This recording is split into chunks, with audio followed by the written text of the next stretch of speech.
Hello students, welcome to online platform of MGCI Fighter 2.0 Perfect Scorer for Biology। बच्चों last lecture में pollen pistil interaction, outbreeding devices जैसे important topics हमने cover किए। अब जब pollination हो चुका है, दैट मीन्स पोलन एंथर से निकल के स्टिग्मा पे लैंड हो चुका है, उसके बाद सारे events that is pollen pistil interaction and finally the fertilization आज डिस्कस करना है। पोलन पिस्टल इंटरैक्शन में ऑलरेडी हम देख चुके हैं, जेनेटिकली कंट्रोल्ड इवेंट है, स्पीशीज स्पेसिफिक पोलन्स अगर आए तभी रिकॉग्नाइज होने के बाद वो एक्सेप्ट होते हैं। ऐसे पिछले लेक्चर में हमने बहुत सारे इंपॉर्टेंट फंडामेंटल्स को डिस्कस किया था।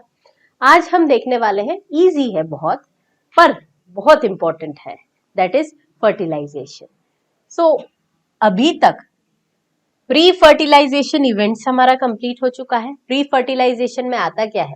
गैमीट का बनना, दैट इज गैमीटोजेनेसिस, मेगास्पोरोजेनेसिस देखा हमने, माइक्रोस्पोरोजेनेसिस हमने देखा, इसके बाद gamete transfer that is pollination देखा।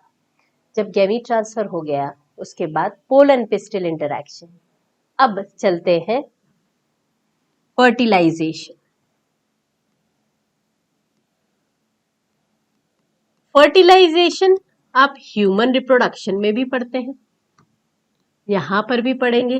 तो एक बेसिक डेफिनेशन क्या होती है? बेसिक सी definition, fertilization means what? Fusion of male and female gametes. Fusion of male and female gametes, दोनों गैमीट्स का फ्यूजन। अब यहां पर अगर हम प्लांट की बात करें तो एंजियोस्पर्म्स में सबसे पहले तो common 7 celled 8 nucleate embryo sac देख लेते हैं। 7 सेल्ड 8 न्यूक्लिएट एम्ब्रियो सैक। यहां पर 3 सेल्स ऊपर, ये है एंटीपोडल्स, 2 सेल इस तरह से, सेंटर में आपको दिखेगी एग सेल,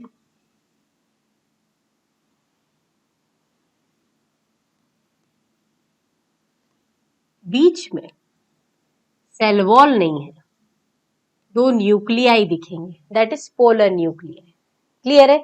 अब क्या हुआ बच्चों, जैसे ही पोलन ट्यूब आया, सबसे कॉमन पैसेज पोलन ट्यूब का तरीका एंटर होने का क्या था?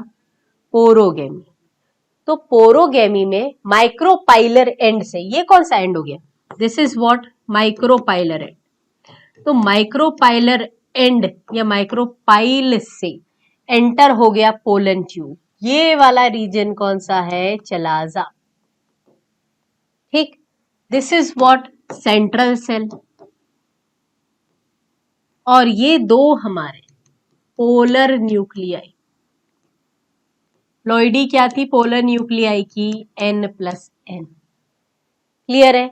अब यहां पर देखो, जैसे ही मेल गैमीट डिस्चार्ज हुए, एक बड़ा साइज का मेल गैमीट बनाने वाले हैं हम और एक छोटा साइज का। ठीक है, तो यहां पर 2 मेल गैमीट्स, एक लार्जर एंड स्मॉलर। छोटा वाला मेल गैमीट किसकी तरफ गया? एग सेल के पास। और बड़ा वाला मेल गैमीट किसकी तरफ गया? सेंट्रल सेल की तरफ। अब देखो यहां पर होता क्या है, जैसे ही स्मॉलर मेल गैमीट आया, देखो दोनों मेल गैमीट को डिस्चार्ज कर दिया था किसमें? सिनर्जिड्स में। ये हमारी कौन सी सेल्स है? हेल्पर सेल्स है ना, सिनर्जिड्स है। किसने गाइड किया था पोलन की एंट्री को? फिलीफॉर्म अपैरेटस ने। ये पंजे जैसा स्ट्रक्चर दिख रहा है, इसने बोला कि तुम्हें सही डायरेक्शन में आना है, फिलीफॉर्म अपैरेटस ने। अब गाइड कर दिया, अब पोलन डिस्चार्ज हो गए, पोलन को छोड़ दिया गया।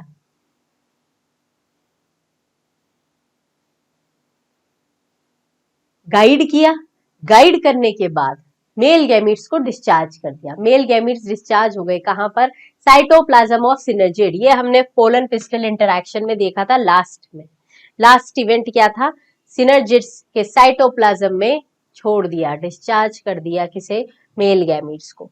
अब क्या हुआ यहां पर देखो, this is what? Egg cell. ये एग सेल है। अब होता क्या है, सबसे पहले स्मॉल मेल गैमीट फ्यूज हुआ, किससे? एग सेल से। क्या बनाया फ्यूजन के बाद? जाइगोट। अब देखो इनकी प्लॉइडी देखना है। स्मॉल मेल गैमीट की प्लॉइडी n है, एग सेल की प्लॉइडी n है, तो जाइगोट की क्या हो जाएगी? 2n। डिप्लॉइड हो जाएगा ना जाइगोट, जाइगोट की प्लॉइडी हो जाएगी आपकी 2n। क्लियर है? अब इस फर्टिलाइजेशन को क्या बोला? इस फर्टिलाइजेशन को हम बोलते हैं सिनगैमी।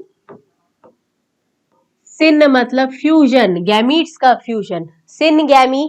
या फिर क्योंकि ये नई जनरेशन को प्रोड्यूस करेगा इसीलिए हमने बोला जेनरेटिव फर्टिलाइजेशन। आई बात समझ में? तो स्मॉल मेल गैमीट फ्यूज हुआ एग सेल से, क्या बनाया? जाइगोट। अब दूसरी चीज, ये जो बड़ा हुआ मेल गैमीट गया यहां पर, बड़ा मेल गैमीट जैसे ही पास में आता हुआ दिखा, ये दोनों पोलर न्यूक्लियाई डर गई और दोनों ने हाथ पकड़ लिया आपस में। तो n+n की प्लॉइडी क्या बना देती है?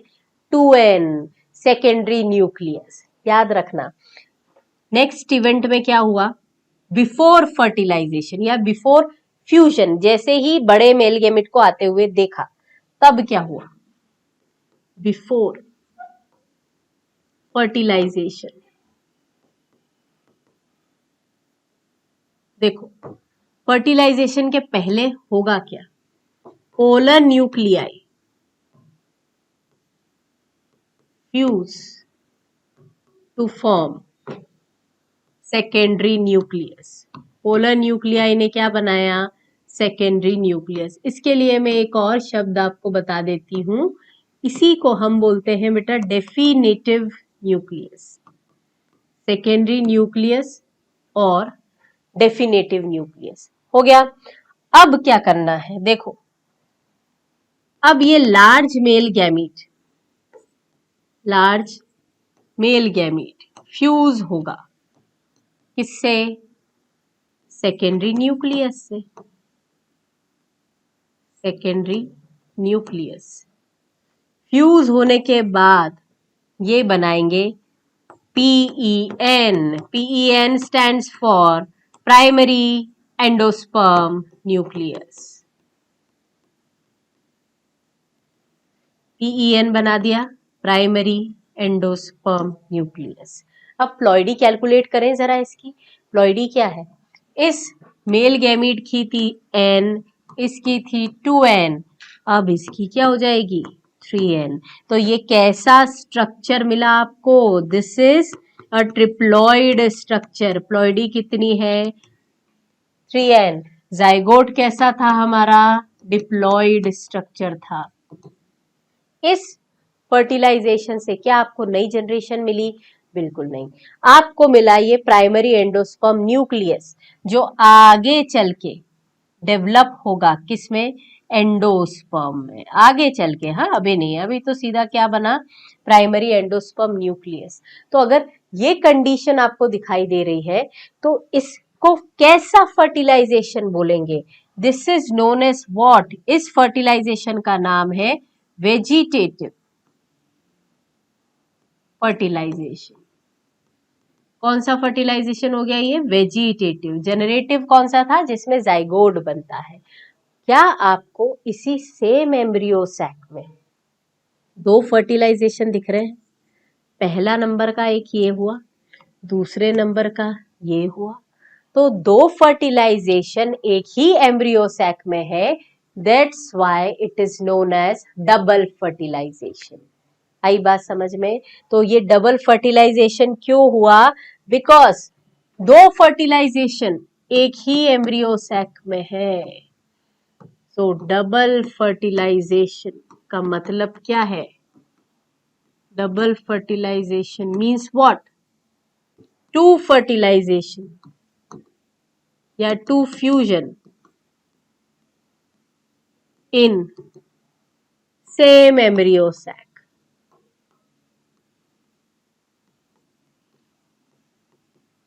इसीलिए इसे बोला हमने डबल फर्टिलाइजेशन। अब ये डबल फर्टिलाइजेशन किसका कैरेक्टरिस्टिक फीचर है? This is not found in all the plant group. Characteristic feature of angiosperm. किसका कैरेक्टर है बताओ? एंजियोस्पर्म का कैरेक्टरिस्टिक फीचर है। हर किसी में डबल फर्टिलाइजेशन नहीं मिलता है। अब यहां पर ये जो दो दो फर्टिलाइजेशन की बात कर रहे हैं, ये दो कौन से हैं? एक है आपका सिनगैमी और एक है आपका ट्रिपल फ्यूजन। अब बताओ कितने न्यूक्लियाई पार्टिसिपेट कर रहे हैं फ्यूजन में या फर्टिलाइजेशन? क्या पूछा मैंने? हाउ मेनी न्यूक्लियाई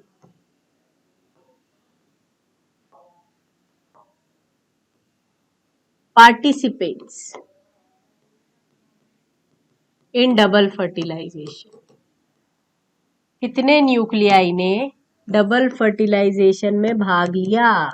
तो अब कैलकुलेट करो। न्यूक्लियस की बात है, देखो पिछली स्लाइड में न्यूक्लियस एक और दो, तीन, चार, पांच। कितने न्यूक्लियाई हो गए जिन्होंने डबल फर्टिलाइजेशन में पार्ट लिया? सो 5 न्यूक्लियाई। याद रखना इसका आंसर। Answer is 5 nuclei. अब ये 5 कौन से हो गए ये भी आप बता सकते हो। 2 male gametes plus 1 egg nuclei plus 2 polar nuclei. देखो हो गया। कितने हो गए टोटल? 5 न्यूक्लियाई। यहीं पर अगर ये क्वेश्चन मैं पूछ लूं, how many types of nuclei participate? How many types of nuclei. याद रखना मैंने यहां पर पूछा है हाउ मेनी न्यूक्लियाई, मतलब नंबर बताना है। और अगर यही क्वेश्चन को मैं रिफ्रेम कर दूं और पूछूं how many types of nuclei participates in double fertilization, तब आंसर क्या होगा? कितने प्रकार के न्यूक्लियाई हैं? देखो पोलर न्यूक्लियाई एक प्रकार हो गया। एग सेल, एग सेल क्या है? एक प्रकार हो गया। मेल गैमीट्स एक प्रकार हो गया। तो एक फीमेल गैमीट का प्रकार, एक मेल गैमीट का प्रकार और एक पोलर न्यूक्लियाई का प्रकार। तब क्या हो जाएगा? 3 न्यूक्लियाई। तो यहां पर how many types of nuclei, कितने प्रकार के? So 3 types participate in double fertilization. कौन से 3 प्रकार है? मेल न्यूक्लियाई या मेल गैमीट का न्यूक्लियाई, एग सेल का न्यूक्लियाई और पोलर न्यूक्लियाई। है ना, नंबर नहीं पूछा है आपसे, सिर्फ क्या पूछा है कितने प्रकार के न्यूक्लियाई पार्टिसिपेट करते हैं। तो ये चीज समझ में आ गई। यहाँ पर डबल फर्टिलाइजेशन हुआ बेटा। डबल फर्टिलाइजेशन में आपने देखा कि जैसे ही पोलन ग्रेन ने ट्यूब बनाया था through the tissues of stigma and style, यहाँ पर ट्यूब में दो चीजें आई। क्या आती है पोलन ट्यूब में? Larger male gamete and smaller male gamete. इसके रास्ते को गाइड कौन करता है? हमने लिखा है पोलन ट्यूब की एंट्री को इन दी ओव्यूल कौन गाइड करता है? Tube nucleus. इसीलिए जब हम बताते हैं ना ऐसे ट्यूब न्यूक्लियस बनता हुआ, तो इस ट्यूब न्यूक्लियस के टिप पे पोलन ट्यूब के टिप पे क्या होता है, ट्यूब न्यूक्लियस। और ये जो मेल गैमीट्स है ये चलते हैं पीछे पीछे, ये रहेंगे पीछे पीछे ऐसे कुछ। आई बात समझ में? तो इसकी ग्रोथ कैसी है, पोलन ट्यूब की ग्रोथ हमेशा होती है अपेक्स की तरफ, अपाइकल ग्रोथ। क्लियर है? तो ये गाइड करता है पोलन ट्यूब की एंट्री इन दी ओव्यूल। और फिर एम्ब्रियो सैक में गाइड कौन करेगा, अरे एम्ब्रियो सैक में कौन गाइड करेगा, फिलीफॉर्म अपैरेटस, फिलीफॉर्म अपैरेटस ने उसको गाइड कर दिया। आई बात समझ में? So this is double fertilization. क्या देखा डबल फर्टिलाइजेशन में हमने, देखो स्मॉलर मेल गैमीट किससे फ्यूज होता है, it fuses with egg cell. तो जब छोटा मेल गैमीट एग सेल से फ्यूज होगा, दोनों की प्लॉइडी एन और एन है, नॉर्मली हमने डिप्लॉयड प्लांट लिया है। और अगर आपको कोई ऐसा न्यूमेरिकल आ जाए जिसमें प्लॉइडी डिफरेंटली आपको बताई है, तो उसके अकॉर्डिंग बेटा सॉल्व करना है। यहाँ पर क्या दे रहे हैं, सिनगैमी जनरेटिव फर्टिलाइजेशन, जाइगोट बना। पर फर्टिलाइजेशन के पहले दोनों पोलर न्यूक्लियाई फ्यूज हो जाते हैं और क्या बनाते हैं, सेकेंडरी न्यूक्लियस। इसी को हमने बोला डेफिनेटिव न्यूक्लियस। अब जैसे ही ये पोलर न्यूक्लियाई ने सेकेंडरी न्यूक्लियस बना लिया, अब क्या हो रहा है, लार्ज मेल गैमीट फ्यूज होता है सेकेंडरी न्यूक्लियस से। यहाँ इसकी प्लॉइडी एन है, इसकी 2n है, तो क्या बन गया, 3n। 3n स्ट्रक्चर बन गया प्राइमरी एंडोस्पर्म न्यूक्लियस। ठीक है, अब एनसीईआरटी देख ले हम कि इसकी एनसीईआरटी क्या बताती है। After entering one of the synergids, जब एक सिनर्जिड्स के साइटोप्लाज्म में मेल गैमिट्स को डिस्चार्ज कर दिया, तब क्या हुआ, pollen tube releases two male gametes into the cytoplasm of the synergids. हो गया था ये। One of the male gametes moves towards the egg cell, और किससे फ्यूज किया, उसके न्यूक्लियस से, कंप्लीटिंग द सिनगैमी, सबसे पहला वाला था ये। This result in formation of the diploid cell called zygote. The other male gametes move towards the two polar nuclei, यहाँ पर located in the central cell, और उनसे फ्यूज हो गया। क्योंकि 3 न्यूक्लियस फ्यूज हुए, इसीलिए हमने क्या बोला बेटा, ट्रिपल फ्यूजन। ट्रिपल फ्यूजन क्या है, primary endosperm nucleus. As 2 types of fusion, syngamy and triple fusion, take place in an embryo sac. इसीलिए हमने इस फिनोमेना या इवेंट को बोला डबल फर्टिलाइजेशन। क्लियर है? और this is unique to flowering plant, लिखा है हमने कि कैरेक्टरिस्टिक फीचर है डबल फर्टिलाइजेशन एंजियोस्पर्म्स का। सेंट्रल सेल ट्रिपल फ्यूजन में क्या बनेगी, पीईसी, पहले बनेगा पीईएन, प्राइमरी एंडोस्पर्म न्यूक्लियस, और फिर जब सेंट्रल सेल की बारी आई वो बनेगा primary endosperm cell. Develops into, बाद में डेवलप होगा एंडोस्पर्म में, और जाइगोट डेवलप होगा किसमें, एम्ब्रियो में। डन? देखो यहां पर, अब ये जो इवेंट्स आपको दिए हैं, यहां पर हमने क्या देख लिया, जाइगोट बन चुका है, डीजनरेट होने लगेंगी अब सिनर्जिड पोस्ट फर्टिलाइजेशन इवेंट में। यहाँ पर फर्टिलाइजेशन का प्रोडक्ट क्या बना है, देखो प्राइमरी एंडोस्पर्म न्यूक्लियस और प्राइमरी एंडोस्पर्म सेल्स। अब जो इसकी आगे की कहानी है, मतलब जाइगोट से आगे चल के एम्ब्रियो बनेगा, प्राइमरी एंडोस्पर्म न्यूक्लियस से आगे चल के एंडोस्पर्म बनेगा। This comes under post fertilization development. तो यहां पर देखो पोस्ट फर्टिलाइजेशन में क्या क्या है, देखो following double fertilization events of endosperm and embryo development, 2 चीजें डेवलप करवाएंगे आप, एक तो एंडोस्पर्म का डेवलपमेंट और एक एम्ब्रियो का development. Maturation of ovules into the seeds, मतलब यहां पर ओव्यूल किस में बदलेगा, सीड में, तो उसके आसपास जो ओवरी है वो किस में कन्वर्ट होगी, ओवरी की वॉल, फ्रूट वॉल में। और इन सारे इवेंट्स को हम बोलेंगे पोस्ट फर्टिलाइजेशन इवेंट्स। अब बेटा जब ये पोस्ट फर्टिलाइजेशन इवेंट की बारी आती है, तो जितने भी सेपल्स होते हैं, पेटल्स होते हैं, ये सब शेड ऑफ हो जाते हैं। कुछ ऐसी कंडीशंस है जिसमें सेपल्स परसिस्टेंट है, बचे रहते हैं। देखा आपने, सेपल्स परसिस्टेंट किस में रहते हैं? टोमेटो में भी, देसी वैरायटी में आपको मिलेंगे, ब्रिंजल में आपको मिलेंगे, सेपल्स रहते हैं। बाकी in general sepals shed off हो जाते हैं, एंटीपोडस डीजनरेट हो जाते हैं। इसके बाद अपन चलते हैं एंडोस्पर्म।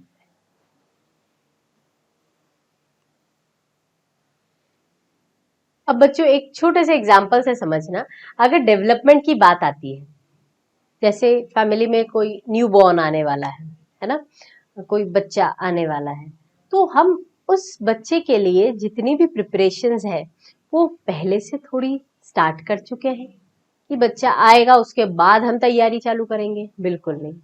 वैसे ही एम्ब्रियो का डेवलपमेंट और एंडोस्पर्म के डेवलपमेंट में, एंडोस्पर्म क्या है?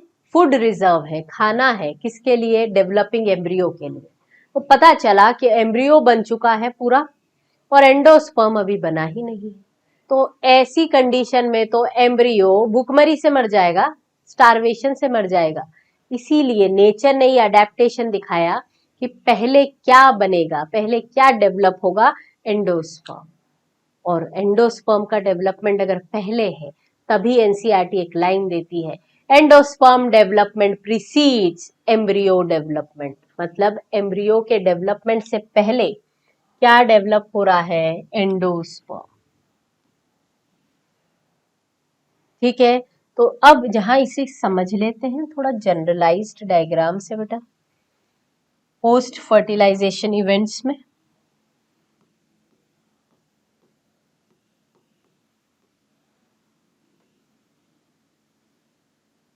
Post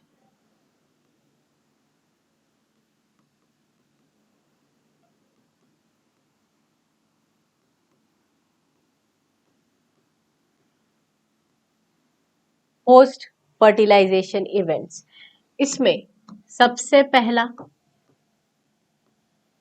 endosperm development. इसमें लाइन लिखी है कि एंडोस्पर्म का डेवलपमेंट प्रीसीड्स एम्ब्रियो डेवलपमेंट।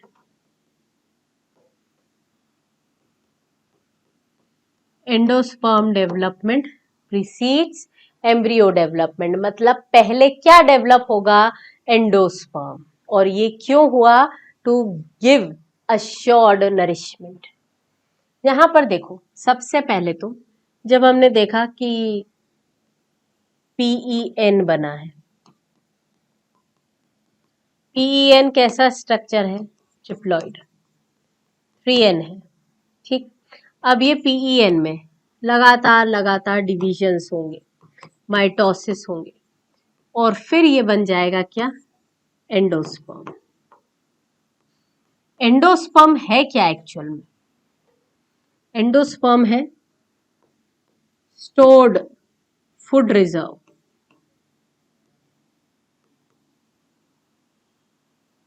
किसके लिए है? Rich in nutrients for embryo.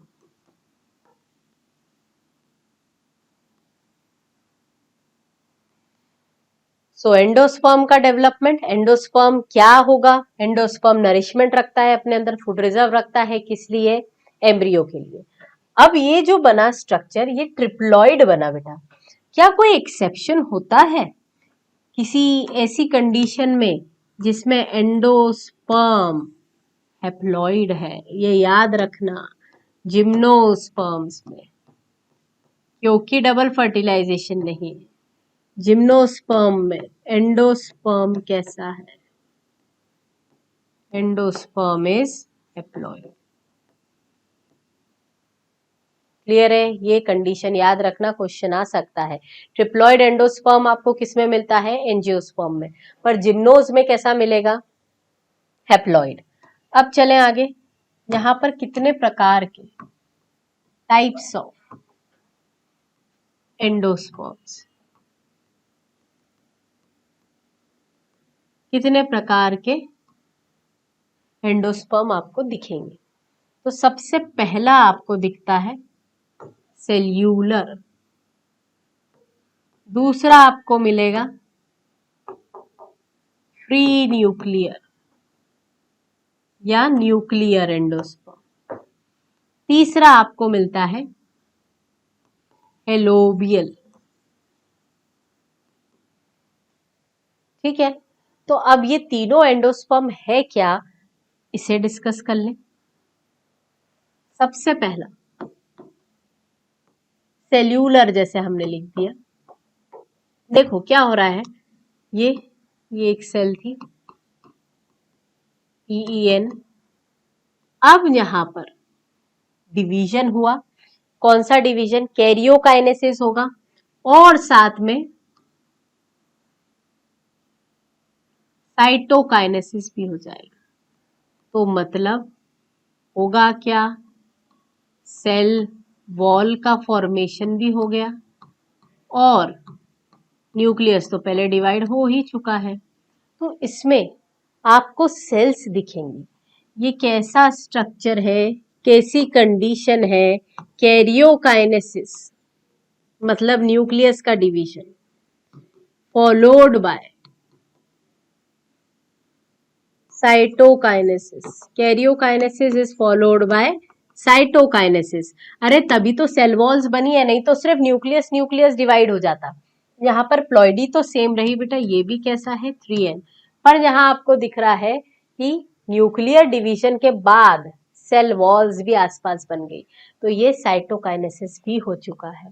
ऐसा किस कंडीशन में आपको मिलेगा, example cellular endosperm, white edible part, अरे कोकोनट का, ऑफ कोकोनट जो आप खाते हो खोपरा, सराउंडिंग व्हाइट कर्नल, कर्नल मतलब उसका सीड, सराउंडिंग, तो सीड को जो सराउंड कर रहा है व्हाइट एडिबल पार्ट, वो क्या है, सेल्यूलर एंडोस्पर्म। तो अगर कोई पूछे कि जो फ्रूट्स की 3 लेयर पड़ते हैं, एपिकार्प, मीजोकार्प, एंडोकार्प, तो 3 लेयर्स में से कोकोनट में से कौन सी लेयर एडिबल है, तो बोलना कोई लेयर नहीं है एडिबल। कोकोनट में हम क्या फीड करते हैं, क्या कंज्यूम करते हैं, दैट इज सेल्यूलर एंडोस्पर्म। तो जो कोकोनट में खाया जाता है या पिया जाता है वो क्या है, एंडोस्पर्म। अब दूसरी कैटेगरी क्या है, न्यूक्लियर एंडोस्पर्म।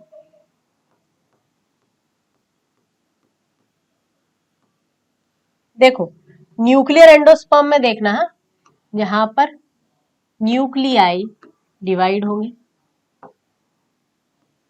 ऐसे, और बहुत सारे डिवीजन के बाद आपको कुछ ऐसा मिलेगा।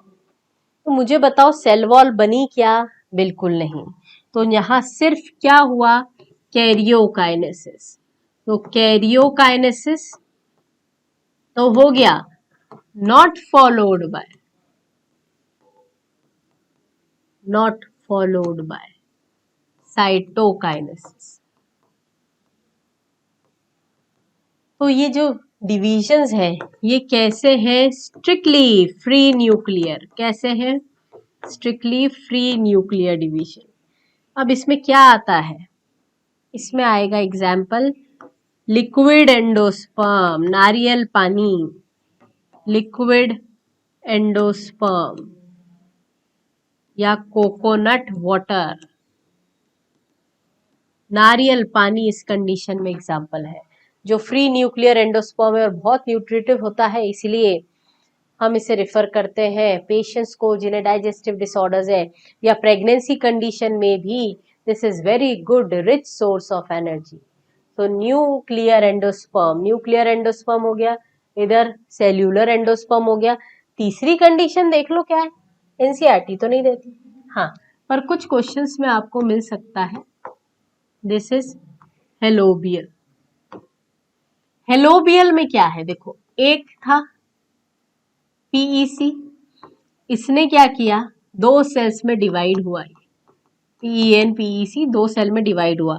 एक सेल में तो आपको दिखेंगे बहुत सारे फ्री न्यूक्लियर कंडीशन और दूसरी सेल्स में आपको दिखेंगी ऐसी कुछ सेल्स।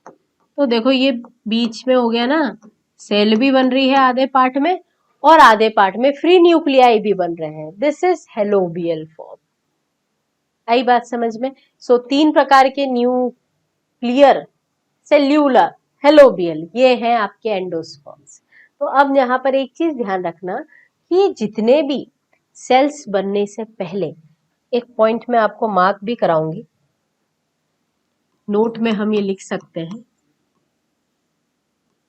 कि ये सेल्स बनी उसके पहले जितने भी नंबर ऑफ न्यूक्लियर डिविजन्स थे, क्या वो काउंटेबल थे, कंट्रोल्ड थे? यहाँ एक लाइन एनसीईआरटी लिखती है कि बिफोर सेल्यूलराइजेशन, सेल्स बनने के ठीक पहले जो number of free nuclear division है, it is not fixed, not constant, है ना? यहाँ पर देखो ये लाइन,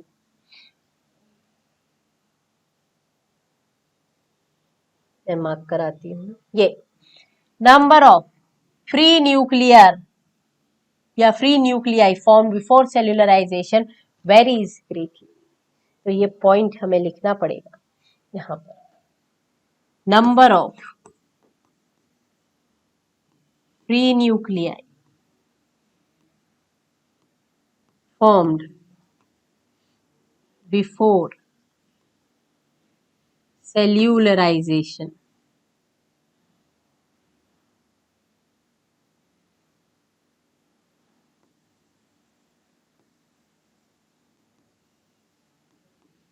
varies greatly।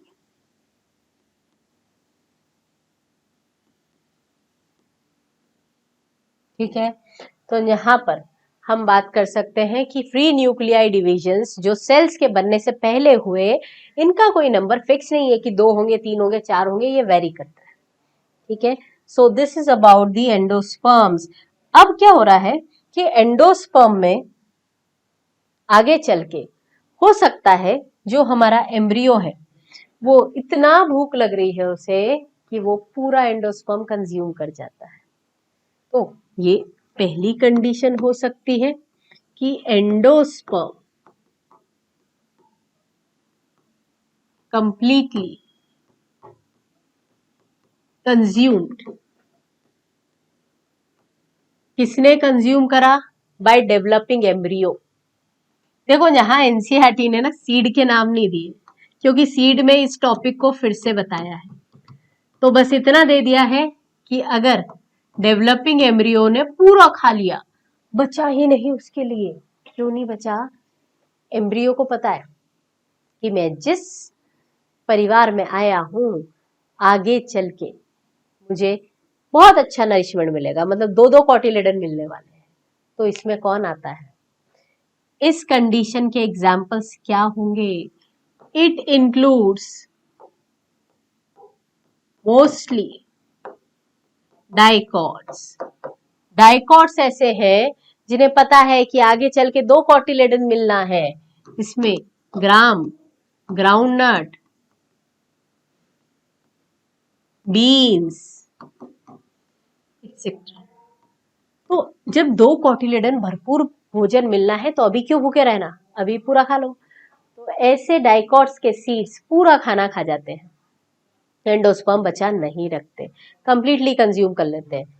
अब एक है जिसे बुद्धि नहीं है, जिसका नाम है ऑर्किड। ऑर्किड क्या है?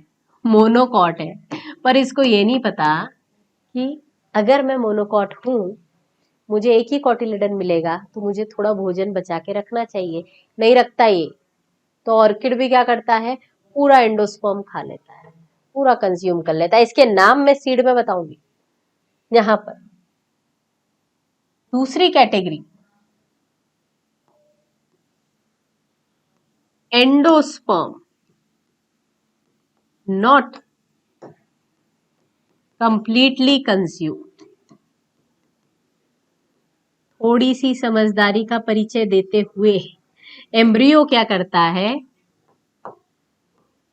पूरा एंडोस्पर्म नहीं खाता, क्योंकि उसको पता है कि मैं जिस परिवार में आया हूँ आगे चल के मुझे बड़ी परेशानी होगी, दिक्कत होगी, खाना नहीं मिलेगा, तो मैं एक काम करता हूँ, थोड़ा सा एंडोस्पर्म खा लेता हूँ, थोड़ा बचा रखता हूँ। तो ये इसके एग्जाम्पल होंगे मोस्टली मोनोकॉट्स।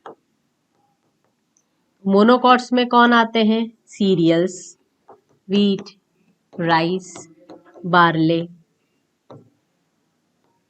अनियन। अनियन क्यों लिख रही हूं मैं? अभी आगे चल के देखोगे आप, डायग्राम दिया है एनसीईआरटी ने अनियन का, एटसेट्रा। ये सभी किसमें आ रहे हैं? जिनके पास एंडोस्पर्म बचा है। क्यों बचा है? क्योंकि आगे चल के एक ही कॉटिलेडन मिलना है। इसमें एक समझदार डाइकॉट भी है, एक समझदार डाइकॉट। इसको लगा कि अरे भाई, हाँ मेरे पास 2 कॉटिलेडन होंगे, मैं डाइकॉट हूं, पर कभी कोरोना जैसी कंडीशन आ जाए, लॉकडाउन लग जाए, खाना अवेलेबल ना हो, तो इसीलिए मैं अपने अंदर थोड़ा सा एंडोस्पर्म बचा के रखता हूँ। केस्टर का सीड भी आपको एग्जाम्पल में दिया है, एनसीईआरटी का डायग्राम बताऊंगी मैं, और वहां पर एंडोस्पर्म मार्क भी करेंगे। ठीक है, so this is all about the endosperm. देखिए हम पढ़ लें इसको।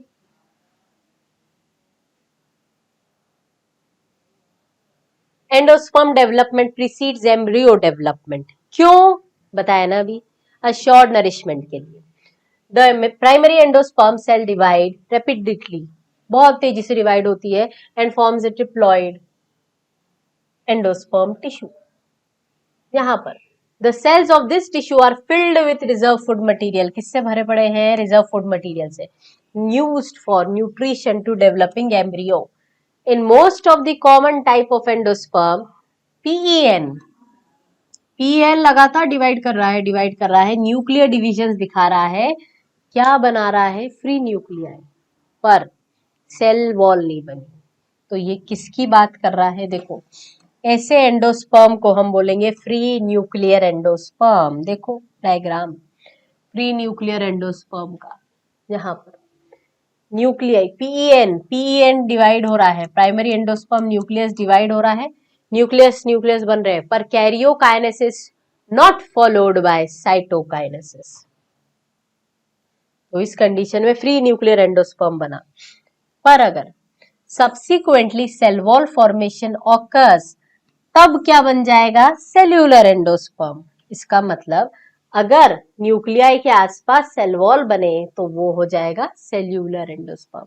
आपकी बुक ने पहले डिफाइन किया है न्यूक्लियर को, फिर डिफाइन किया है सेल्यूलर को, पर हमने पहले सेल्यूलर इसलिए लिया है क्योंकि कॉमन चीज है ये, साइटोकाइनेसिस होना ही है कैरियोकाइनेसिस के बाद। पर अगर कुछ एबनॉर्मलिटी हुई कि न्यूक्लियस तो डिवाइड हो गया पर साइटोकाइनेसिस नहीं हुआ, इसलिए हमने इसे सेकंड में लिया। ठीक है, बाकी ऐसा कोई फर्स्ट सेकंड का कुछ नहीं। नेक्स्ट आ जाओ, number of free nuclear form before cellularization varies. Coconut water from tender coconut, देखो नारियल पानी, नारियल पानी क्या है? Free nuclear endosperm made up of thousands of nuclei, और जो उसको सराउंड कर रहा है सफेद भाग जिसे आप खाते हो, दैट इज व्हाइट पोर्शन जो सराउंड करता है कर्नल को, दैट इज सेल्यूलर एंडोस्पर्म। अब देखो एंडोस्पर्म या तो पूरी तरह से कंज्यूम हो जाएगा, बोला था ना मैंने, यहाँ नाम नहीं दिया है, पर जिन बच्चों को पता है, जो पढ़ चुके हैं ये चैप्टर, वो जानते हैं कि कुछ हम सीड्स में स्पेशल नाम पढ़ेंगे जो on the basis of endosperm consumed and on the basis of endosperm remaining, उसके आधार पे है, पर अभी मत पढ़ो, दिया ही नहीं है। सो एंडोस्पर्म में बी इधर completely consume by the developing embryo. कौन खा जाता है? जिसको पता है कि मैं तो डाइकॉट परिवार में पैदा हुआ हूं, देखो यहाँ पर, तो endosperm completely consumed by developing embryo, तो डाइकॉट्स मेनली, और ऑर्किड एक एक्सेप्शन। देखो बिफोर द सीड मैच्योरेशन, और it persist in mature seed, mature seed में भी बचा रह जाता है, किसमें? केस्टर दे दिया ना यहाँ पर, कोकोनट तो मोनोकॉट है, तो यहाँ पर ये सारे एग्जाम्पल में कोकोनट भी आ जाएगा और केस्टर भी आ जाएगा, तो मोस्टली क्या आ जाते हैं? मोनोकॉट्स, जिनके अंदर एंडोस्पर्म बचा रहा। Find out whether the endosperm is persisted in cereals. देखो ये सब मोनोकॉट्स है, तो अगर ये मोनोकॉट्स है तो ये किसके एग्जाम्पल हो गए? Endosperm persist. आई बात समझ में? तो अभी तक हमने क्या देखा? Double fertilisation. डबल फर्टिलाइजेशन के बाद हमने देख लिया कि किस तरीके से पोस्ट फर्टिलाइजेशन इवेंट्स होंगे। पोस्ट फर्टिलाइजेशन इवेंट्स में जो असेसरी वॉल्स है वो शेड ऑफ हो जाएंगे, ओव्यूल ट्रांसफॉर्म होगा सीड में, जो आगे के लेक्चर में देखेंगे। एंडोस्पर्म का डेवलपमेंट होगा, जाइगोट बनेगा एम्ब्रियो। पर ये डेवलपमेंट में पहला कौन डेवलप होता है? एंडोस्पर्म, जो हमने आज पहले पढ़ा। क्यों एंडोस्पर्म पहले डेवलप होता है? बिकॉज एंडोस्पर्म अगर पहले नहीं बने तो एम्ब्रियो को खाना नहीं मिलेगा। So to give the assured nourishment, endosperm development precedes embryo development। हो गया। इसके बाद देखा हमने कि एंडोस्पर्म कितने प्रकार का हो सकता है। एंडोस्पर्म मेनली दो टाइप के, मेनली आपके एनसीईआरटी के हिसाब से सेल्यूलर एंडोस्पर्म, न्यूक्लियर एंडोस्पर्म या फ्री न्यूक्लियर। एक और कंडीशन मैंने बताई है हेलोबियल, जिसमें आधे पार्ट में फ्री न्यूक्लियर डिविजन्स होते हैं और आधे पार्ट में सेल्स बनती हैं। ठीक है, इनके एग्जाम्पल्स याद रखना है कि सेल्यूलर एंडोस्पर्म्स में क्या आता है? कोकोनट का white edible part. Free nuclear में आता है टेंडर कोकोनट का लिक्विड एंडोस्पर्म।